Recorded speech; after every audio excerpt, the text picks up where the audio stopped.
इधर ऑपरेशन सिंदूर पर रक्षा मंत्री का बड़ा बयान। हमने हनुमान जी के आदर्श का पालन किया, सिर्फ उनको मारा जिन्होंने मासूमों को मारा, हमने आतंकियों को मारा। राजनाथ सिंह ने कहा कि हमने आतंकी कैंप को तबाह किया, भारत की सेना ने सिर ऊंचा किया है। हमने हनुमान जी के उस आदर्श का पालन किया है जो उन्होंने अशोक वाटिका उजाड़ते समय किया था।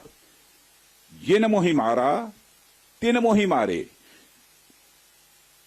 हमने केवल उन्हीं को मारा जिन्होंने हमारे मासूमों को मारा। साथियों, प्रधानमंत्री श्री नरेंद्र मोदी के नेतृत्व में हमारी सेनाओं ने ऑपरेशन सिंदूर लॉन्च करके पहले की तरह ही इस बार भी आतंकियों को ट्रेनिंग देने वाले कैंप्स को तबाह करके करारा जवाब दिया है।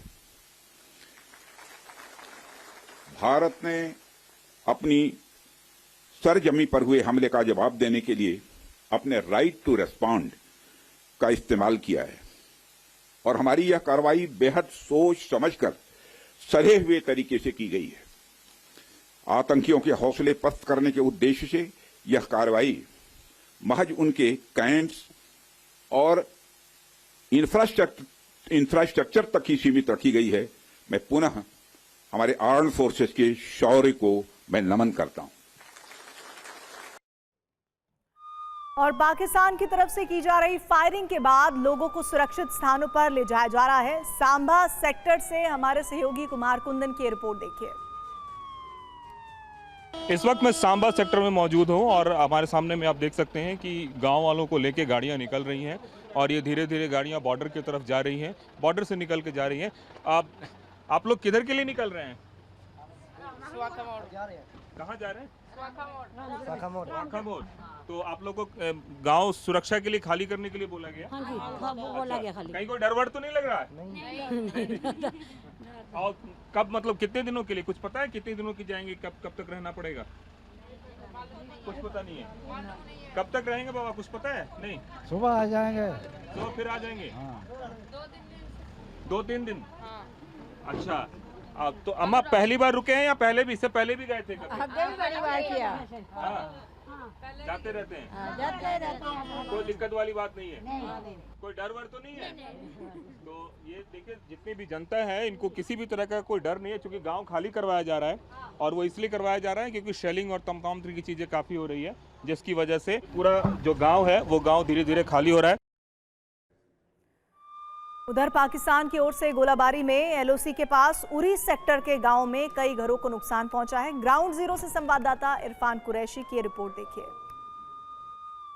भारत की सर्जिकल स्ट्राइक के बाद लगातार जिस तरह पाकिस्तानी सेना इस पार लाइन ऑफ कंट्रोल के अलग अलग सेक्टर में उड़ी, टंगडहार, करना, राजौरी, पुंछ, इन इलाकों में सीज फायर का उल्लंघन करते हुए TV9 भारतवर्ष इस समय उड़ी सेक्टर में बिल्कुल सलामाबाद पहुंचा है, जहां पर आप देख सकते हैं अभी भी ये मकान जल रहे हैं और ये आप देख सकते हैं बैक टू बैक 3 मकान ऐसे हैं जो ध्वस्त हो गए हैं, जल रहे हैं।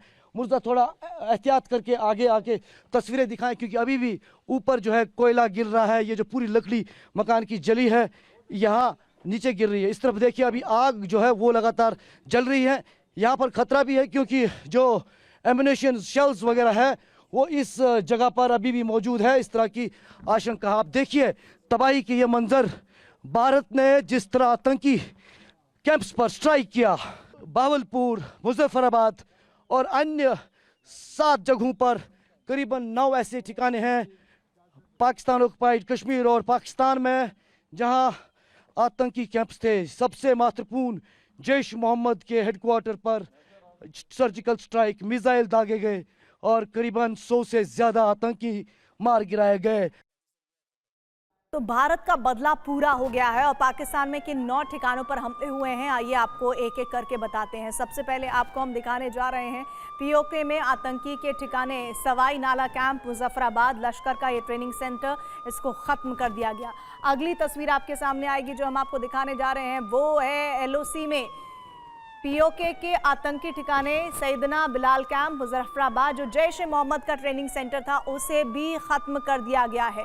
अब आगे बढ़ते हैं, आगे दिखाते हैं आपको और किन ठिकानों को निशाना बनाया गया है। 9 ठिकानों पर स्ट्राइक जिसमें पीओके के आतंकी ठिकाने गुलपुर केंद्र कोटली लश्करे ताइबा का यह बेस, इसे भी खत्म कर दिया गया है। पूरी तरह से तबाह हो गई है, यहाँ पर इमारतें भी नहीं है, उनका नामो निशान भी मिट गया है। इसके साथ ही पीओके के आतंकी ठिकानों में बरनाला कैंप बिम्बर का भी जिक्र है जो एलओसी से सिर्फ 9 किलोमीटर दूर है, वहां पर भी टारगेटेड अटैक किया गया है। आगे बढ़ते हैं, आपको दिखाते हैं पीओके में अब्बास कैंप कोटली जो कि एलओसी से 13 किलोमीटर दूर है, उसे भी निशाना बनाया गया है। बहुत सटीक निशाना बनाया गया है, सब कुछ वहां पर खत्म हो गया है। इन 9 ठिकानों में अगला ठिकाना है इंटरनेशनल बॉर्डर से महज 6 किलोमीटर दूर, वो जगह है सर्जिकल कैंप सियालकोट।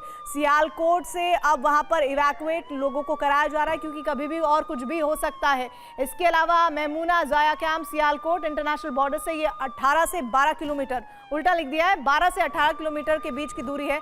और इसके साथ ही अगली जानकारी है मरकज तैयबा मुरीदके की जो कि इंटरनेशनल बॉर्डर से 18 से 25 किलोमीटर दूर है, इसे भी टारगेट बनाया गया जो पूरी तरह से पिन पॉइंट टारगेट था, खत्म कर दिया गया। अगला आपको दिखा रहे हैं मरकज सुभान अल्लाह बहावलपुर इंटरनेशनल बॉर्डर से ये 100 किलोमीटर दूर है। ये सबसे बड़ा एरिया था डिस्टेंस वाइज जो भारतीय सेना ने, भारतीय फोर्सेस ने अंजाम दिया है। भारतीय डिफेंस फोर्सेस ने इसे बेहतरीन तरीके से नस्त नाबूद किया है अपने उस निशाने से जिसको लेकर कहा जा रहा है कि 9 आतंकी ठिकानों को निशाना बनाया गया है। भारत के आखिरी गांव से देखिए अब भारतीय सेना के ऑपरेशन सिंदूर के बाद कैसा है लोगों में जोश। ये भारत पाकिस्तान की सीमा है और इस वक्त मैं खड़ा हूँ भारत के सबसे आखिरी गांव में। ये बीकानेर जिले का सबसे आखिरी गांव है और ये जो गांव वाले हैं ये आप देख सकते हैं कि कल जो देर रात को भारत की जो एयर स्ट्राइक हुई थी यानी कि ऑपरेशन सिंदूर, उसका स्वागत कर रहे हैं। आप देख सकते हैं हाथों में इनके तिरंगे हैं, किस तरीके से नौजवान हैं, बुजुर्ग हैं, बच्चे हैं, ये आप देख सकते हैं किस तरीके से यहाँ पर जो है यहाँ स्वागत कर रहे हैं। और कल जो एयर स्ट्राइक हुई थी वो आंखों देखी, आपने देखी थी, ये जो एयर स्ट्राइक हुई थी किस तरीके की आवाज़ें आपने सुनी थी। और क्या कहना है, मतलब जो ये ऑपरेशन किया गया है, जो ऑपरेशन सिंदूर है, ये मतलब जो भारतीय सेना का गौरव है। आज हम गौरवान्वित महसूस कर रहे हैं। हमारे सेना और हमारी सरकार पर हमें पूर्ण भरोसा है कि जो पाकिस्तान ने अपने आतंकवादियों के द्वारा हमारे भारतीय आम नागरिकों को जिस प्रकार से कत्ल करवाया है, हमारी सेना के द्वारा उनका पूर्ण रूप से बदला लिया गया है और पूर्ण विश्वास है कि आगे भी पूरा ये बदला लेंगे। और रात को जब 1:45 बजे हमने लगातार एक के बाद एक 4 धमाके हुए थे, उनको सुना था, महसूस भी किया था, पता भी हमें ऐसा महसूस हुआ कि कुछ भारत कर रहा है, सेना कर रही है, लेकिन हमें किसी प्रकार का भय नहीं है। रात को जो धमाके हुए थे तो उस समय यहाँ गांव वालों को उनकी आवाज़ें सुनाई दी थी, तो हम लोगों ने अंदाज़ा लगा लिया था कि आज भारतीय सेना ने कोई एयर स्ट्राइक की है। और यहाँ जो सीमा पर समाज बस रहा है वो बहुत खुश है